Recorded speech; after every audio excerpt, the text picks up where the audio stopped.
I don't know how many of you remember what this is. This is what's known as a phone book, and in the not so distant past, a phone book was how people would. It's one of the first places people would go to find information about a particular business they were interested in going to as a customer.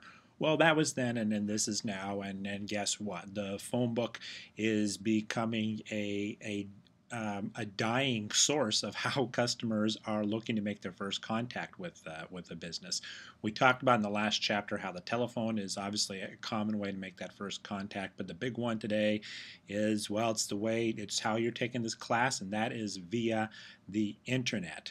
More and more people are going to Google and Yahoo and typing in the name of the business they're looking for, or the type of service or retail items they're looking to find, and using that to decide what business they are going to frequent. So this brings us to Chapter 5 and how to use electronic communication to deliver customer service. One of the biggest changes that's happened over the years is the move from Web 1.0 to Web 2.0. Web 1.0 was the first venture of the World Wide Web, and basically it was the creation of websites that were essentially almost like a static brochure. You just went there to find information. Web 2.0, the next level, and we're starting to get into Web 3.0 too. Web 2.0 takes websites and makes them not just one-way communication, but two-way communication by making it interactive so that the customer can interact with the site itself.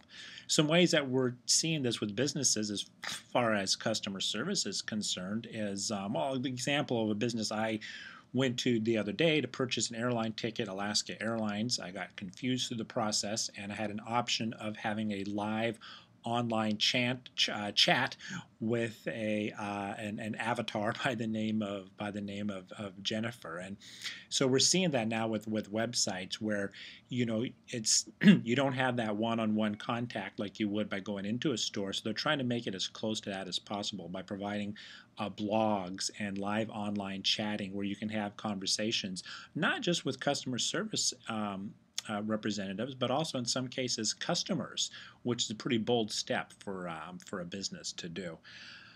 The book doesn't get into talking about this too much, but what's also changed and taken place for the last couple of years is how businesses are using social media sites as a way to do business. Using Facebook and Twitter probably being two of the greatest examples of businesses using other electronic forms as a way to advertise their business and interact with customers. Facebook probably being the more common of the two. There's also a good little section in the chapter too that talks about the next generation of consumers, the tech savvy ones. These were kids who don't remember a time in their life when they did not have a computer, when there was not the internet. So this is a very, very savvy group to be aware of. So this chapter talks about all that into pretty good detail. I mean, there's so much you could cover that pertains to the world of e-commerce, and we have classes here at the university that are specifically geared to that. But this gives enough of a good basic information to let you know some of the best practices. What I like is it talks about some of the advantages and disadvantages of using the web. It's not the cure-all if it's used improperly, and some of the things you can do to make sure it's effective. One is to be there and excuse me, be there and be quick. Make your site, make sure it's quick to load, because what happens if a customer goes to a site that takes a long time to load because it's too graphic heavy, guess what they're going to do? They're going to be impatient, and they might go on to the next site in their Google search, to the next business, and choose to do business with them. You want to make site navigation simple. When they go to your company's website, make sure it's easy for people to find what they're looking for. And one way to do that is before you launch a website or before you do a redesign of your company's website, do user testing. Get a focus group of customers, have them do a series of exercises to see if they can find the information they're looking to by the way of the site navigation of your website.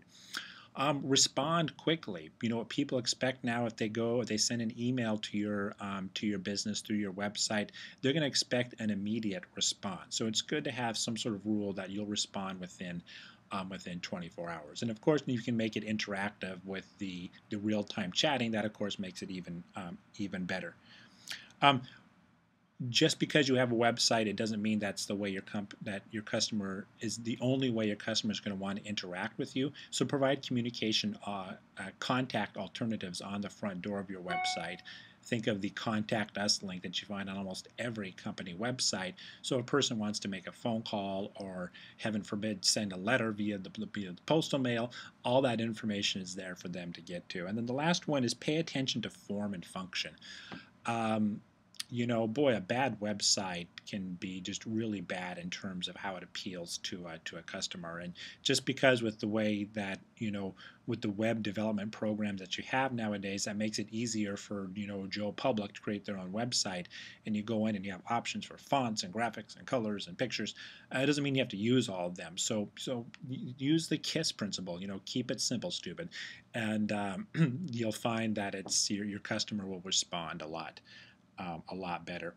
The book goes into talking about some action tips to evaluate in terms of once your site is created, how do you test it to make sure that it's working? And there's a few different ways that are outlined in the chapters, so that once your site's developed, and you want to do this with any type of, you know, marketing endeavor, you want to know, how's it working for you?